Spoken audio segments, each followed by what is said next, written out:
Naku, ewan ko lang ha. Anak, teacher, frenemies, mga true friends ko. Baka naman uso-uso lang yung ecotourism na yan ha. In fact, teacher, ano po ba ang pinagkaiba ng ecotourism at traditional tourism na nakasanayan at naku po, nakagisna na natin?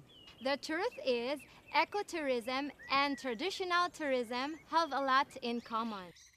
They both promote travel and attract travelers from all over the world. And they both utilize this opportunity to make a living for the locals. Pero maraming pinagkaiba ang traditional tourism sa ecotourism. At kapag hindi tayo nag-ingat, maaaring magkaroon ito ng malaking epekto sa community, especially to the environment. Dahil sa ang nature ng malalaking negosyo, ay may malaki din itong mga basurang bulto-bulto kung maipon. At siyang nagdudulot ng matagalang polusyon ng hangin, tubig at iba pang kalikasan.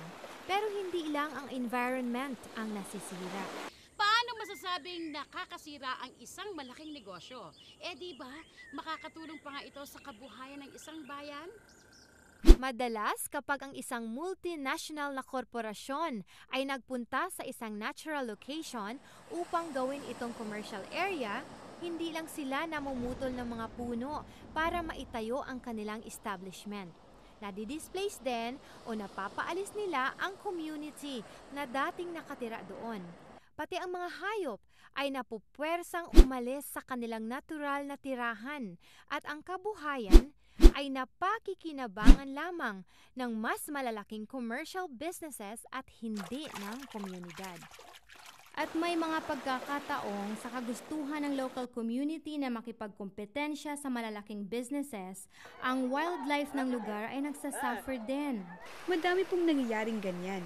May mga local residents na nagbebenta ng exotic at wild animals sa mataas na halaga. Madalas din na hinuhuli ang iba because of their exotic characteristics, tulad na lang ng shells at itlog ng pawikan, balat at buntot ng stingray. Hala!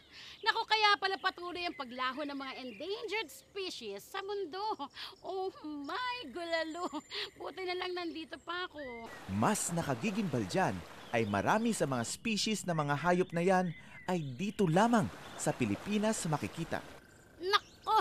Ang mahirap nito ay hindi napapansin ng mga katulad namin. Sa traditional tourism ay maaari ring baguhin ng komersyalismo ang kaugalian at pananaw ng isang local community. Ang pinakamasama pa niyan ay ang pagkawala ng kultura ng isang komunidad dahil sa kanilang accommodation ng napakaraming dayuhang nangailangan o foreign demands. Ang mas malala ay kung tuluyan ng makalimutan nila ang kanilang sariling tradisyon paglipas ng panahon. So, ang traditional tourism ay hindi tahasang nagpo-promote ng protection ng environment at community dahil mas malamang na ito ay profit-driven. Ang pinakamalaking pinagkaiba pa ng dalawa ay ang pagiging earth-focused at environment-centered ng ecotourism. It promotes responsible travel that minimizes our impact on the environment. Siyempre, kasama na dyan ang pagbibigay business opportunity sa mga small-scale enterprises in the community. Kaya hindi itsapwera ang members ng community dahil maging sila ay magkakaroon ng benepisyo sa tourism development. At kasama sa package ang observation, practice, at showcase ng cultural heritage ng lugar. Kaya kesa naman bumili ng mga souvenir items na mass-produced ng mga malaking kumpanya, nako, bakit hindi natin suportahan yung mismong gawa ng community? Sa ganito ay nabibigyan ng incentive para mas maalagaan ang natural resources dahil ito ang base product ng ecotourism. Napansin ko lang, teacher, parang wala masyadong pwedeng gawin dito na hindi naman magagawa sa ibang lugar. Napakadaming lugar na ang pwedeng gawin ay katulad ng mga nasa lugar natin. Pero ang magkaiba ay ang component ng bawat activities na iyon. Ay nako, dyan ako proud sa bayan natin dahil maraming pwedeng gawin dito katulad ng hiking, camping, rafting, swimming at snorkeling, surfing, biking. At isama mo na rin dyan ang geocaching. Tandaan na ang activities na ito ay makikita din sa ibang lugar. Pero ang bawat lugar tulad dito sa atin, dapat ay may mai-o-offer na dito lang sa atin. Tama, Gina. At maganda ring isapuso ang core values ng ecotourism. At ano ang core values ng ecotourism? Stewardship. Ito ay pagsasaalang-alang ng bawat henerasyon kung saan mitiin ng kasalukuyan na may pasa o may pamana ang values mula sa isang generation to the other. Kaya ang ating kamalayan ay mananatili mula sa atin ngayon hanggang sa darating pang panahon.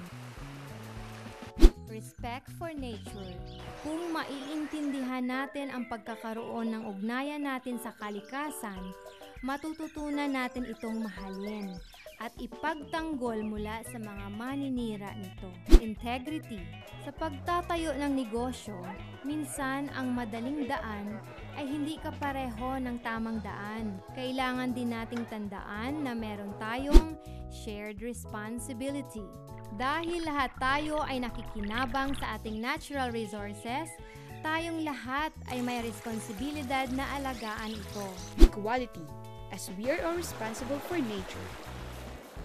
Core values: stewardship, respect for nature, integrity, equality. May mga naisip pa ba kayong paraan to preserve and to encourage the protection of our environment? Kung gusto natin ng negosyong hindi raket-raket lang at pangmatagalan, nako, ecotourism na ang tamang daan. Kaya mga kabayan, samahan niyo ako, simulan na natin! Let's go! Woo!